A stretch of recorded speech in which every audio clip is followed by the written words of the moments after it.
Info Paris, heureux d'être à Nanterre cet après-midi pour une cérémonie de commémoration de l'esclavage. Vous voyez, nous quittons Paris, hein, il faut se décentraliser un tout petit peu, avec beaucoup de monde, avec beaucoup d'associations, parce qu'il s'agit de regroupement d'associations. Et on va dire ces associations ont su monter cette manifestation cet après-midi. Ma compagnie, Elisabeth, qui est la présidente de Fleshcan, Mélanie de Tropicolor, j'ai la trésorière Muguette à ma compagnie. Alors, parlez-nous d'abord de Fleshcan et comment ce regroupement s'est réalisé. Alors, ce regroupement s'est réalisé sous la demande d'autres conseillers Michel Huyeux. Comme c'est une commémoration qui a été faite, mais par une seule association, donc on a décidé de regrouper toutes les associations antillaises, disons les associations noires, pour pouvoir justement créer ce comité qui a été, donc ça fait exactement 2 ans, cette année que ça a été créé vraiment à la préfecture, mais depuis l'année dernière, nous avons créé ce comité pour pouvoir justement parler de l'abolition de l'esclavage avec différentes associations qui sont les associations La Famille du Caucase, les 2 OREM et la Tropicolor. Nous avons la Voix des Princes et aussi nous avons Terre Natale et Fleshcan qui se présente. Voilà. Et puis il y a une association, une autre, ma compagnie, l'association Tropicolor, Mélanie, qui est la présidente de cette association. Elle existe depuis combien de temps maintenant? Ça fait 2 ans, tout juste 2 ans. 2 ans. Alors, ce regroupement, c'était quelque chose de dire, ça va faire une force pour mieux faire les choses. Exactement, parce que c'est vrai que la communauté noire, on n'est pas assez soudés, donc il était temps que certaines associations, en tout cas noires, puissent se réunir et être soudées pour pouvoir monter ce projet et pouvoir faire cette manifestation. Sur votre visage, vous êtes jeune, oui. Parler de l'esclavage, c'est important pour vous? C'est très important parce que bon, ça représente quand même notre histoire, c'est quand même nos ancêtres.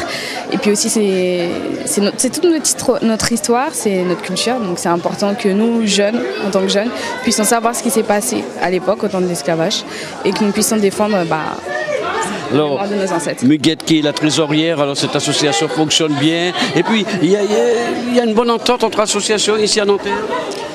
Qu'il y ait un regroupement déjà. Pour qu'il y ait un regroupement, oui, il faut qu'il y ait une bonne entente. Et là, avec ce regroupement, justement, les associations qui sont sur Nanterre, justement, essaient de faire des choses ensemble. Et moi, je trouve ça important parce que chaque association reste dans son coin à faire son petit truc. Voilà, il n'y a pas d'intérêt. Au contraire, plus on est ensemble, plus on a une force importante. Et sur Nanterre, c'est ce qu'il nous faut et c'est ce qu'il faut pour avancer. Donc c'est très bien. Elisabeth, la municipalité vous aide énormément au niveau de l'associatif? Tout à fait, puisque c'est par la municipalité, surtout notre maire Patrick Jarry, qu'on remercie chaleureusement, car c'est lui qui nous a vraiment impliqués dans toutes les histoires, que ce soit les histoires de mémoire, au niveau des associations. Il donne une bonne force de façon que nous puissions réaliser nos projets, nos rêves, vraiment pour porter aux Nantériens si présents. Mélanie, vous êtes très jeune. Qu'est-ce que vous essayez d'apporter aux jeunes de Nanterre à travers votre association? Eh bien, aux jeunes de mon association, j'essaie de leur apprendre un petit peu ce qu'a été l'esclavage. J'essaie de les faire s'instruire. J'essaie de les faire se renseigner parce qu'il est important qu'on sache comment nos ancêtres ont souffert, comment ils se sont combattus pour nous, pour qu'on puisse être aujourd'hui enfin libres et à quel point c'était important le combat qu'ils ont pu avoir.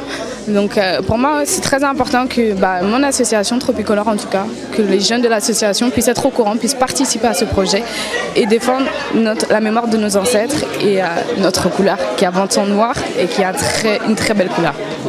N'est-ce pas? Alors, tout un programme cet après-midi, hein, vous avez compris.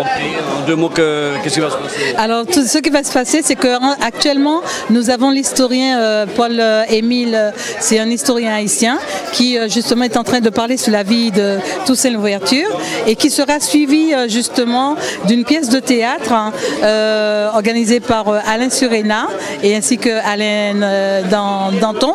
Donc, ce sont les 2 cinéastes qui mis en scène, metteurs en scène qui justement ont fait cette scène, cette pièce, et qui sera parlé justement de la vie de Toussaint en tant qu'enfant et Toussaint justement jusqu'à l'âge d'adulte. Donc il y aura toute une précision de mise en scène parce qu'il y aura les personnages des colons, Napoléon Bonaparte, il y aura Joséphine et il y aura aussi les danseurs qui vont représenter les esclaves au niveau des travaux dans les champs et aussi par la suite des travaux de guerriers et aussi ce sera l'allégresse pour... voilà. Nous sommes à Nanterre après cette belle cérémonie du 10 mai en présence du président de la République.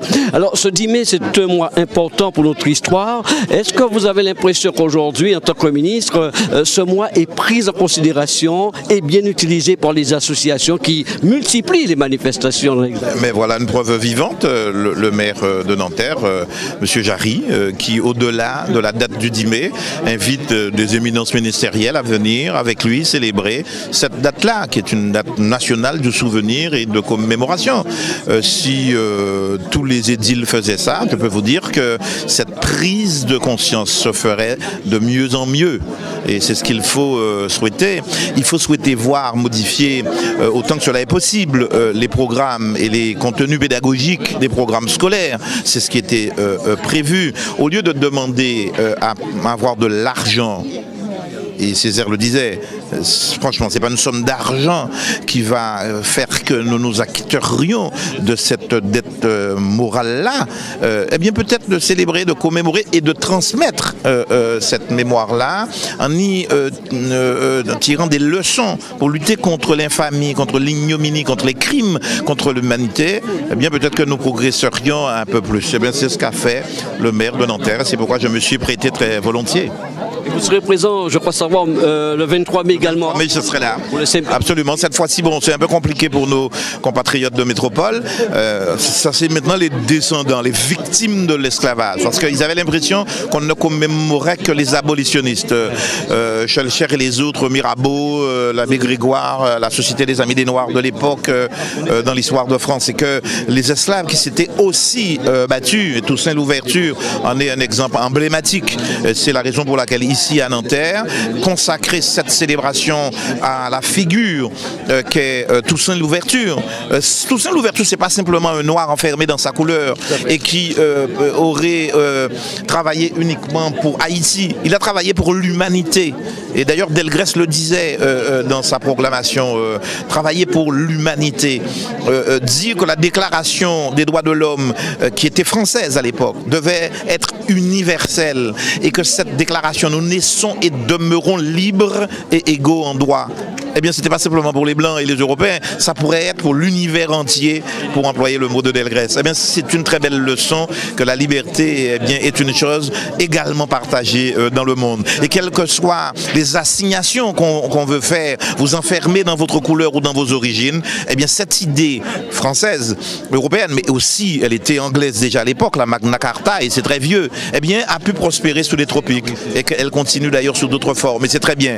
Partout dans le monde, le combat pour la liberté doit être soutenu, respecté et accompagné. Monsieur Patrick Henry, vous êtes le maire de Nanterre, heureux d'avoir deux membres du gouvernement, deux ministres ici. J'en suis très fier pour la ville de Nanterre parce que c'est une ville qui, depuis plus d'un siècle, a été présente dans tous les combats contre le colonialisme, contre les guerres d'Algérie, pour le droit de l'homme, pour le droit à l'accès à la culture, au sport de tous les enfants.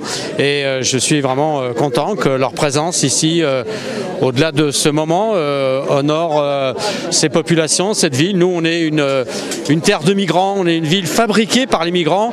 On a fabriqué à la fois l'histoire, mais on a fabriqué même les immeubles ensemble. Et donc, on ne peut pas penser l'avenir sans avoir dans nos mémoires, dans le présent de nos actes, l'ensemble des moments de cette histoire qui est l'histoire de toute l'humanité. Georges Boulanger, président présente aussi pour cette commémoration ici à Nanterre. Madame la ministre, ce mois de mai, eh bien, on voit fleurir diverses manifestations. Ce devoir de mémoire prend pied, on peut dire aujourd'hui. Eh bien oui, moi je crois que c'est important de pouvoir y participer. Nous avons tous souhaité que cette histoire de l'esclavage et de l'abolition soit mieux connue du reste des Français. Par conséquent, il nous appartient de faire vivre ces dates et c'est la raison pour laquelle moi je suis venue à Nanterre pour cette cérémonie qui était simple mais émouvante, puisque le maire a rassemblé le souvenir de l'esclavage, le souvenir de Toussaint Louverture, et je crois que partout nous devons faire en sorte que cette date ne soit pas vide de sens. Moi je souhaiterais vraiment que dans les commémorations il y ait non seulement les associations mais qu'on essaye aussi que les enfants se commémorent de ces choses, apprennent ces dates, parce que voyez-vous, une mémoire qu'on ne fait pas vivre, eh bien elle disparaît. Et toutes ces histoires qui étaient un peu difficiles, il faut que les jeunes, tout le monde, le peuple français en général, le connaissent et surtout ne se trompent pas sur le sens des commémorations. Parce que comme je le disais, lorsque nous évoquons ce passé historique difficile, ce n'est pas en quelque sorte pour faire honte à qui que ce soit ou pour déclencher des demandes de repentance. C'est parce que nous voulons aussi rappeler qu'il y a eu esclavage, exploitation, traitement des hommes plus bas que terre, mais il y a eu aussi des gens qui se sont battus pour leur dignité, il y a eu des défenseurs des droits de l'homme qui les ont accompagnés, et il y a eu 2 fois de suite la République qui a remis un principe pour dire tous les hommes sont égaux. Donc lorsqu'on fait ce type de commémoration, c'est pour que ces principes aujourd'hui encore soient d'actualité et qu'on les fasse vivre.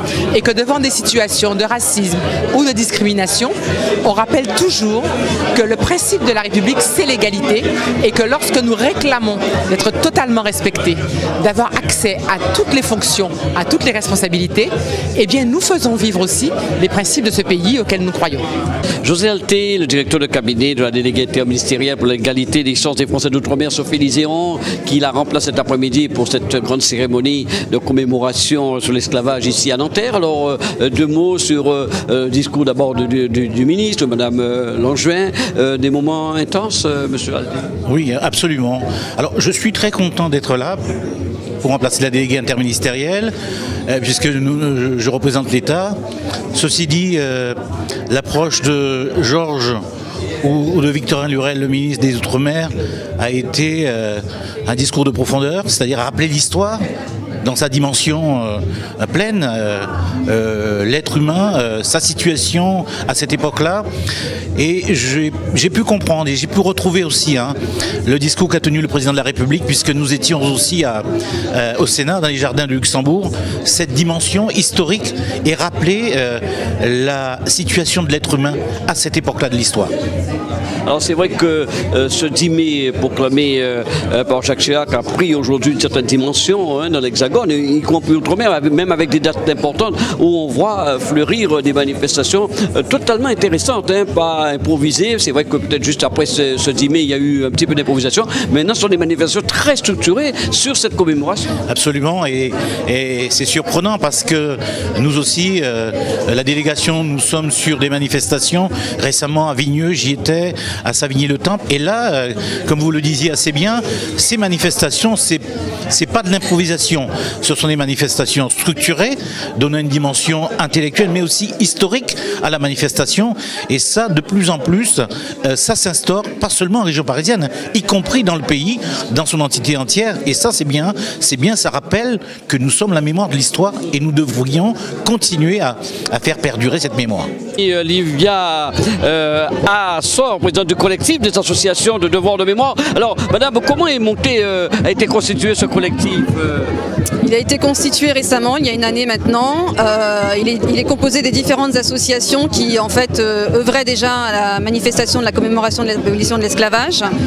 Et voilà, tout simplement, avec les associations, les premières associations qui œuvraient à cette manifestation, tout naturellement, ça s'est composé comme ça. Autrement dit, au lieu de faire les choses séparément, il y a eu un regroupement pour faire une belle manifestation. Oui, tout à fait. Les associations se sont spontanément regroupées. Voilà, c'était dans un élan de solidarité, de commémoration, festif également. Voilà. On peut dire que c'est un pari réussi quand on voit la présence aussi de nombreuses personnalités présentes ici cet après-midi. Alors tout particulièrement cette année, oui, on a la chance d'avoir le président, le ministre Burel, la ministre Madame Georges Paul-Angevin également qui est présente, le maire, le préfet, voilà, un certain nombre de personnalités qui ont été invitées, qui ont répondu présent pour cette année. L'association La Famille Ducossaize aussi présente pour cette manifestation qui participe, qui fait partie de ce collectif qui a organisé cette belle manifestation de commémoration ici à Nanterre. À ma compagnie Rodolphe Joseph Agathe et Arlette Nicolas. Rodolphe Joseph Agathe, vous êtes le président de La Famille Ducossaize. Quand on dit La Famille Ducossaize, ce sont les gens originaires de Ducos qui sont au sein de cette association? Oui, au tout début, lorsqu'on a créé l'association, le but était de briser l'isolement, la solitude, le repli sur soi, et d'essayer de retrouver tous les Ducossais qui sont éparpillés dans l'Hexagone. Et vous les avez retrouvés? Tout à fait, et on les a retrouvés avec l'aide de la mairie de Ducos. Hein. Voilà. Alors madame, vous êtes secrétaire au sein de cette association. Alors comme on dit La Famille Ducossaize, vous faites des fêtes, qu'est-ce qui se passe au sein de cette association avec les Ducossais? Alors avec les Ducossais, il se passe plein de choses. Et on ne fait pas que des fêtes, on fait des manifestations pour les enfants. Nous avons ainsi fait au début de la création de l'association, nous avons fait des échanges avec les enfants de Ducos et des enfants ici, en collaboration avec les Francas de Ducos pour organiser des colonies de vacances et pouvoir faire connaître aux petits Ducossais qui n'étaient jamais venus en France, les faire connaître la France, découvrir la France, et inversement, les enfants qui habitent en métropole, qui n'avaient pas eu l'occasion d'aller en Martinique, c'est ainsi qu'ils ont pu découvrir notre charmante île, et ils ont pu découvrir aussi une colonie de vacances qu'on avait fait sur le thème du tour des Yoles de la Martinique, qui est une manifestation phare en Martinique, et les enfants étaient enchantés. Et depuis quelques années, nous faisons des voyages culturels. Nous avons eu l'occasion de visiter le Maghreb, la Turquie, le Maroc, la Tunisie, l'Andalousie, la Crète, et nous n'avons pas fini. Donc voilà l'objectif de La Famille Ducossaize. Combien de Ducossais compte l'association? Alors donc on parle en famille, parce que nous c'est comme ça. Donc on a 100 familles. 100 familles quand même? Adhérentes. Adhérentes, ah oui, c'est énorme. Plus les autres qui ne sont pas adhérentes, mais qui, bon, on dit des sympathisants. Voilà. Et donc beaucoup d'activités, beaucoup de choses importantes pour rappeler un peu aussi la Martinique, hein, parce que ce sont rappeler leur commune. Et vous donnez un peu l'actualité de votre commune à ces Ducossais. Vous êtes en relation avec la municipalité de Ducos? Oui, alors une fois par an, lors du congrès des maires, nous recevons notre maire ici. Donc tous les Ducossais sont conviés par le maire en plus. Et donc à ce moment-là, effectivement, il y a les nouvelles des Antilles.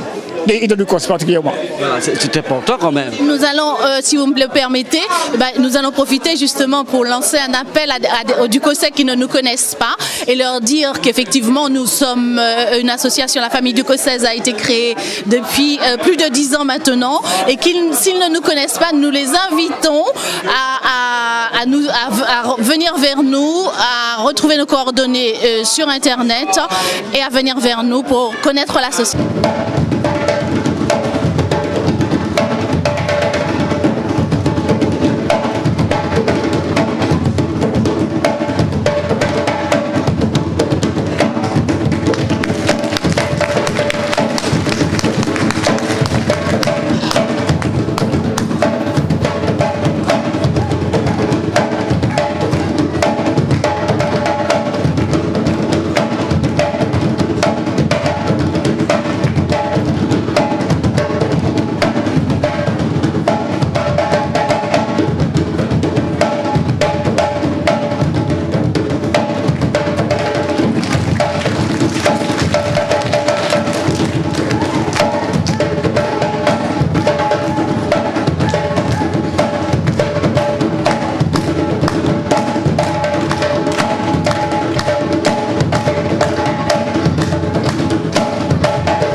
venus sur ce titre-là, c'est bon. Prends le public qui regarde, comme ça nous servait à dessert. Tu m'as entendu? Manu, Manu, Manu. Manu, Manu, Manu, Manu. Manu.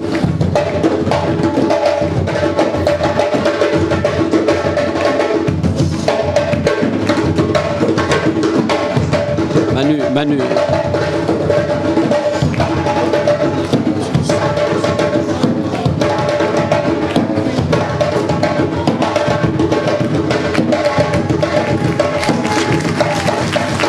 Manu, Manu.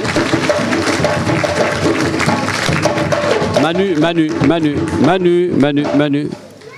Manu, Manu, Manu.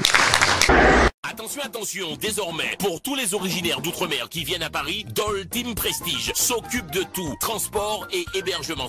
Depuis l'aéroport, nous vous accompagnons chez votre médecin, hôpital, clinique, formation ou congrès. Dole Team s'occupe également de votre hébergement, studio, appartement, hôtel ou chambre, en pension complète ou demi-pension. Ce service est aussi valable pour toutes les personnes à mobilité réduite. Dole Team facilite votre séjour au meilleur tarif. Appelez dès maintenant au 01 47 61 19 97. Dole Team, c'est nous-mêmes.